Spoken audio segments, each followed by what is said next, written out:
If I close my eyes, I can still see him now. I can feel his hand inside my hand. I can feel the comforting weight of his gaze silently telling me that everything would be okay.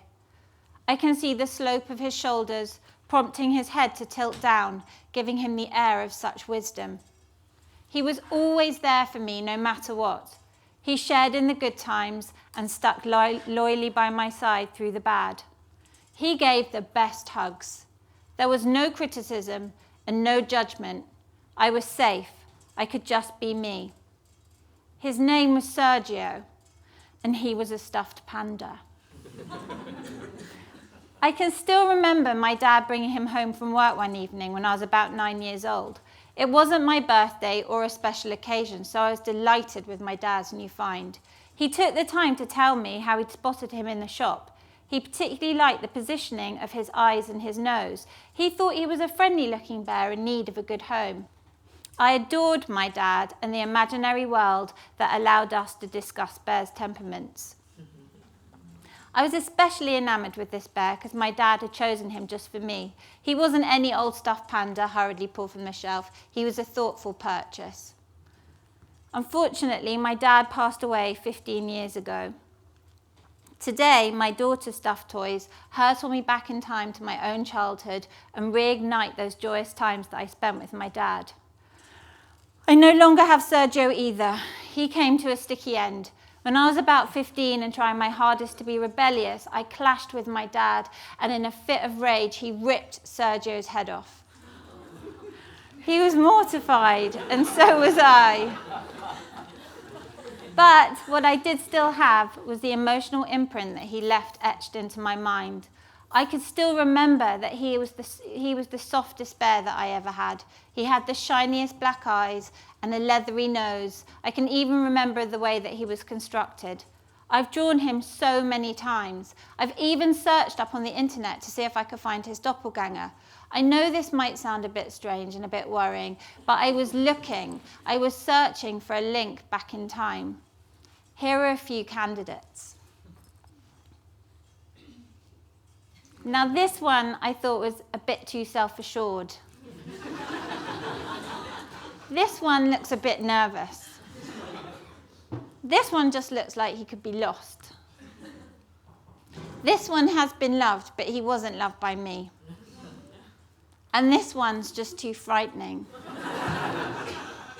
I think it's important now to consider the sense of smell. Because what do they smell like? Smell stimulates the what, when, where memory. A whiff of coconut and I'm reminded of suntan lotion and I'm back on a beach, all in seconds. It's been scientifically proven that smell is strongly linked with memory. Our brains process smell through the olfactory bulb that starts in the nose. It has two direct links in our brains with emotion and memory. But I'm an artist. I'm not a scientist or a therapist. I'm an artist. I'm interested in our inherent daily need for the emotional connection to objects because objects are what I make. Objects can become amulets. We rely on them for protection.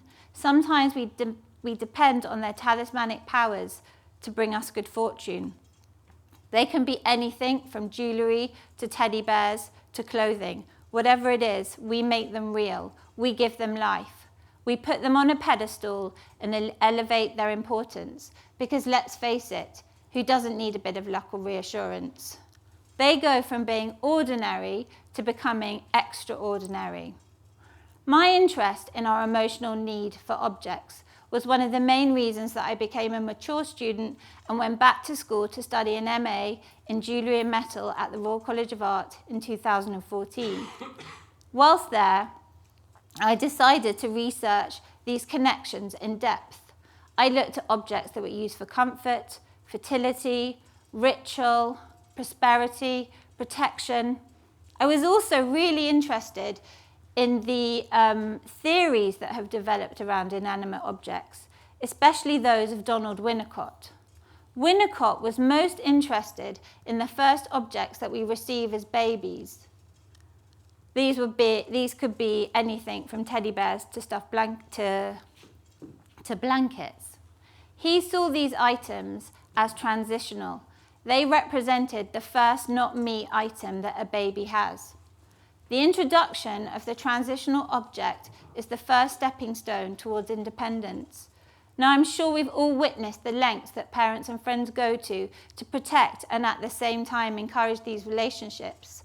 They too are enticed to remember their own objects from their own childhoods. Even if they don't exist anymore, they can be reincarnated via these new ones.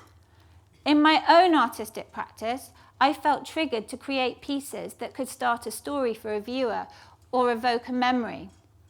Now, when I started making these objects, one of the most important factors I found was that touch is key. When we touch a 3D object, the cells in our fingers are stimulated and they relay a wealth of information to our minds: weight, size, texture, and shape. This in turn creates a 3D photograph for our memories. Often dormant memories can be reignited by the sense of touch. I also discovered that the primary appearance of the object isn't of most importance, because over time objects change. Teddy bears can lose limbs, sweaters can get holes, and repairs can be made, sometimes multiple repairs, changing the look of the object. But it doesn't matter, because the essence of the object and the need and the love for the object stays the same for the owner. Whilst on my MA, I decided to test out some of these theories. Whilst rooting around a second-hand shop, a hat caught my attention. Now, this hat may look like any other hat to you, but this hat to me reminded me of my dad. It reminded me that he had a hat with the same browns and greens and the same woolly texture and the same pattern. And the hat may have even been a cap, and this hat may not have even fit my dad, but it didn't matter. It just reminded me of him, so I needed to buy it. So now I had an object which was a 3D physical reminder of my dad.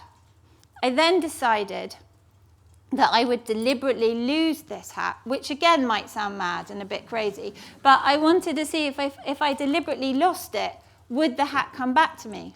So I went onto the tube and I deliberately lost the hat. And I went home and I filled in the form on the Transport for London's website describing the hat in detail, and I pushed send and I hoped for the best.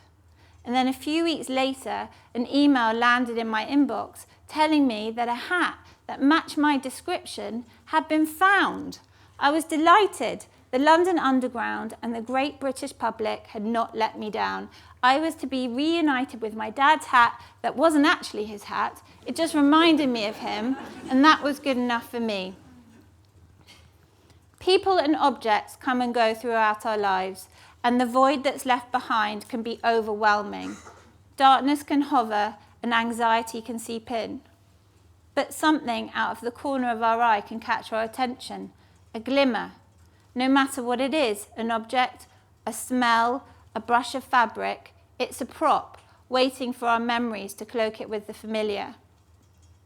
The immeasurable qualities of the transitional object are one of the most valuable concepts that we have.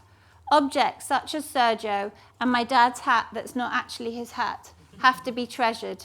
No matter what their material worth, they're priceless.